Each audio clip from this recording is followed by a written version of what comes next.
This is Anything is Possible. Thanks for joining me today. It is getting towards the end of June, and I thought I'd give you a little garden tour. And we've had a really sulky, kind of overcast, drizzly spring, and now is beginning of summer, thank goodness. And it's kind of overcast again today, but still warm and sunny. So looking forward to having some nice hot weather for my plants. But I wanted to show you what I've been working on. One of the things I did was clear this whole back corner of my property out. It was just full of English ivy, and there's still a lot over on the other side of the fence. But anyway, what I did was I had in this pot this big Fatsia japonica, and I decided it was time it went in the ground. They can grow quite large, and this is a perfect spot for it. I put a lot of compost in, so it should drain pretty well, and it gets just a little bit of sun, so they do like some shade. And then I had this old part of a pillar, the thing that was I took it down as soon as I moved in. It was ugly as could be. It was turquoise in the front of the house, but I painted it white, and I got this really nice vine, which is a really interesting plant. It's a cross between English ivy and Fatsia japonica, and I can't remember the name of it. We'll go take a look at the tag.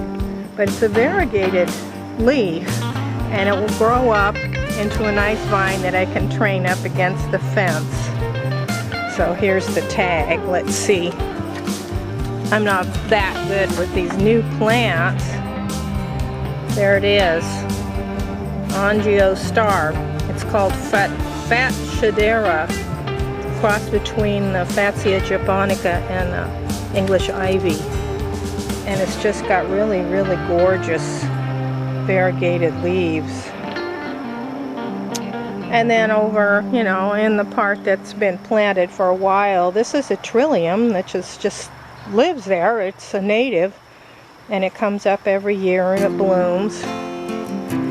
And then the rest of my garden is, gosh, it's just stuff that there's some like Japanese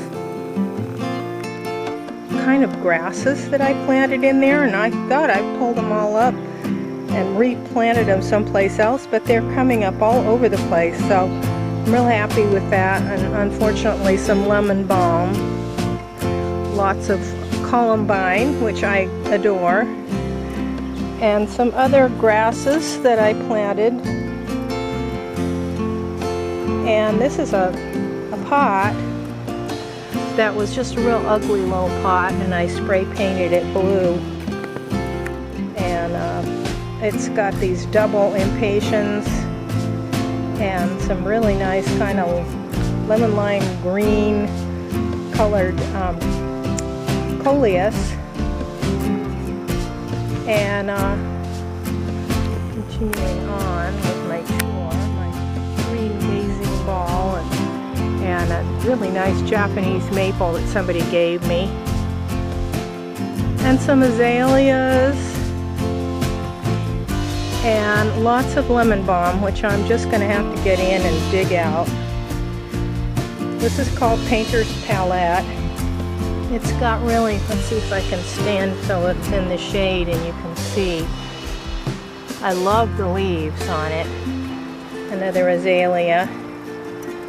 This is called a blatilla, or blatilla. Let's see if I can get it in the shade also. This really sweet little flower comes up from the stem. And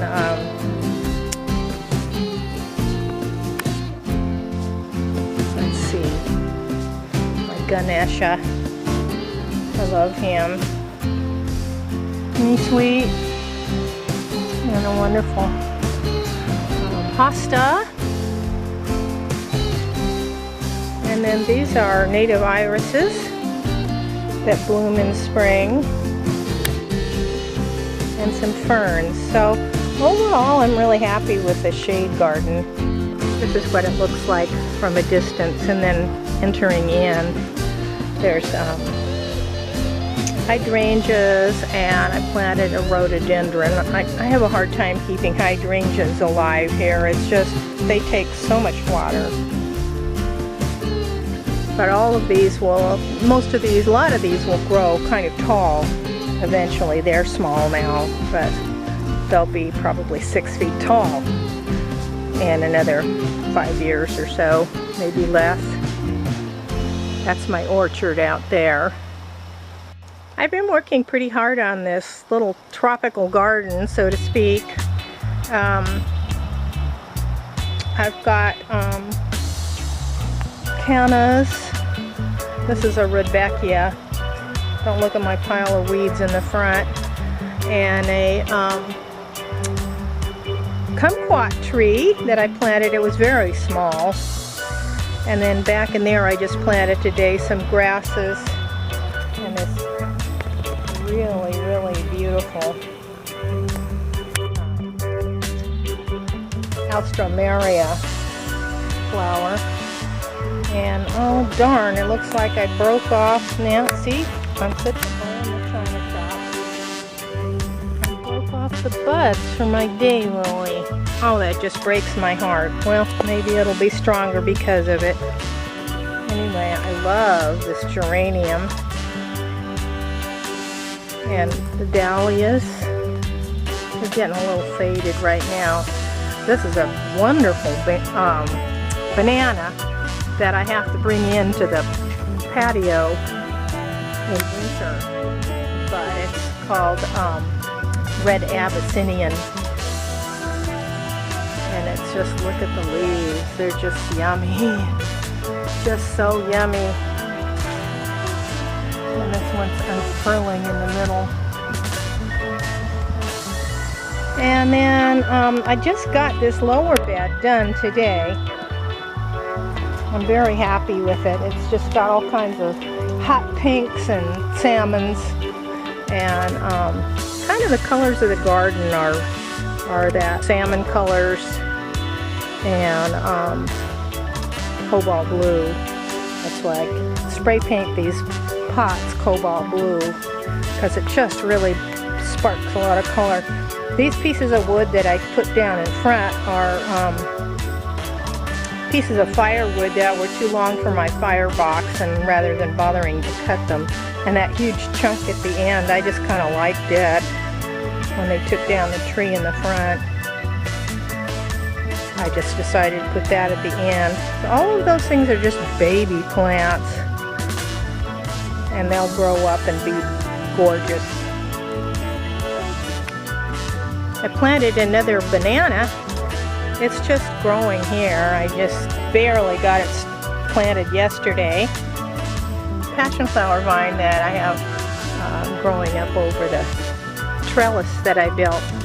So as you're coming through the gate, I can't open the gate because all the animals are here right now, but anyway, I'm going to plant some more Nandina. I'm going to take this lavender out and move it out into the hot sunny part of the yard, and probably move that daylily down. So when you come in, it'll be a wall of Nandina and some other sun-loving plants.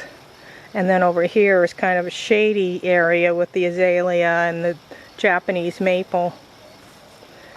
And then the banana will grow up, and so if you can see, the banana will grow up right there.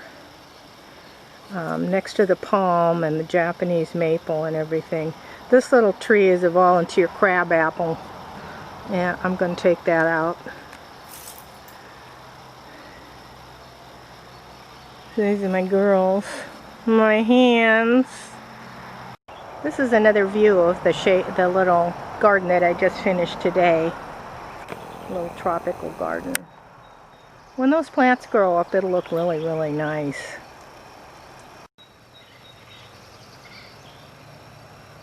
The honeybees are loving my lavender. It has the sweetest smell, better than any other lavender. This one I believe is Provence. This is my roses.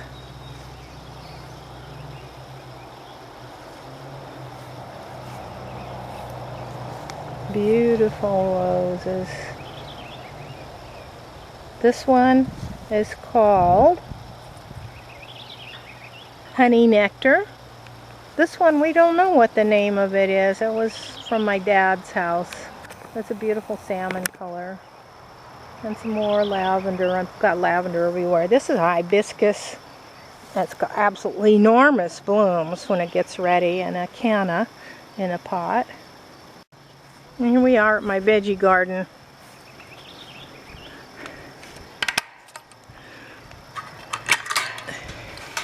The cardboard boxes are really unsightly, but they do a good job with the weeds. So here's one of my tomatoes and a tomatillo, which is coming along nicely. End of the radishes and the cilantro is just about done, and I weed whacked off all the sorrel, which will come back. It just was all going to bloom. Rhubarb, I gotta do a little more harvesting on that. I've got strawberries, and these are my sunflowers coming up, and I've got beans planted down here with them, and the beans will grow up the support of the sunflowers. I get these really interesting strawberries. When I bought them, they were that bright pink in the upper part, and then now some are just pale pink, and some have decided to turn white, and then some, you know, it's just a hodgepodge. I can't quite figure out why they changed. They reverted back to just being white, but that's okay. These are my Italian beans, coming along nicely. They're the big broad Italian beans. And raspberries. And here, about time to tie up my tomato again.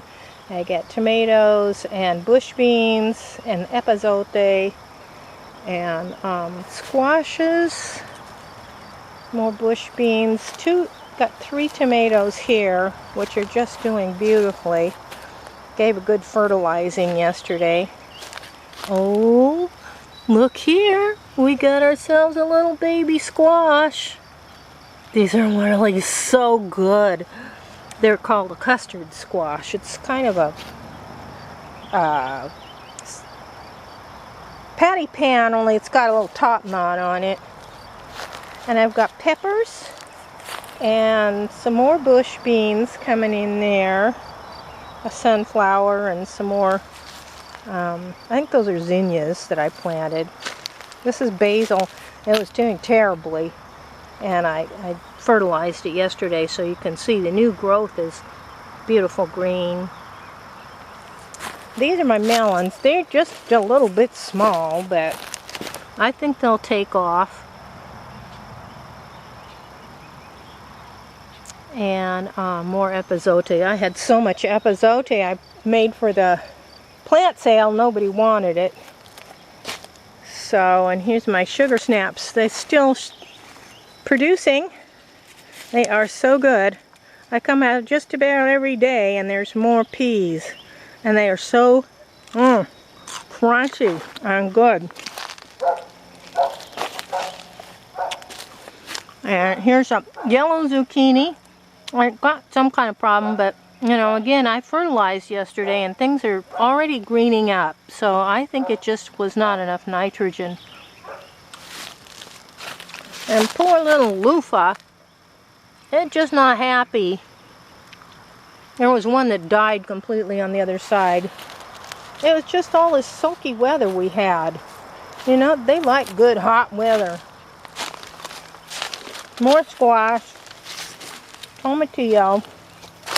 We got lots of squash. I got summer squash, I got winter squash, another pea, another tomato. My eggplant is not doing well this year. So again, I fertilized it yesterday and I hope it picks up, but it's looking really sick. It might be some kind of mold or something. I don't know. It looks awful sick to me. your catmint, more lettuce, irises. I just let my asparagus turn into trees. Why not? It's so pretty. They're so like great big ferns. I've had such good luck with my asparagus. This year was the first year it really did well. So here is more sunflowers of a different variety. And I planted beans. I don't know if you can see them. I come out here and have my breakfast just about every day. And just snack on berries. And then back in the back row there, this is some more golden raspberries and some more golden raspberries. I have a lot because a friend gave me plants. When the sepals get dry like that, they are really sweet. There are a couple down here. Yeah, they are really super ripe. That's about as dark as they get, these golden ones. Or tayberries. And I just got these, but they are a really wonderful berry. They're just starting to color up. And they are crossed between a blackberry and a raspberry. And they have absolutely amazing flavor. So I've got quite a lot of those this year. Now there you can see, look at there. There's been a bird eating them. I'm going to go ahead and pick one. Just so I get something. Oh my God. And so good. A little bit too tart still. So I'm going to move the bird feeder. This is where I have my bird feeder. It's on this nice little trellis. And I have all these wonderful grapes coming along here. These are called Venus. And they are a seedless, very dark purple. Absolutely intense flavor.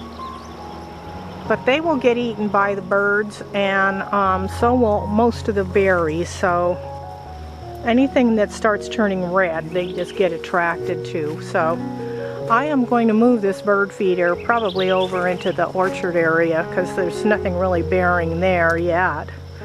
And I gotta find some place to feed the birds. What do you say, Felix? You'll miss the birds, won't you? Yeah, he will. He likes being buddies, but he's got his chicken friends.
Does it for my tour.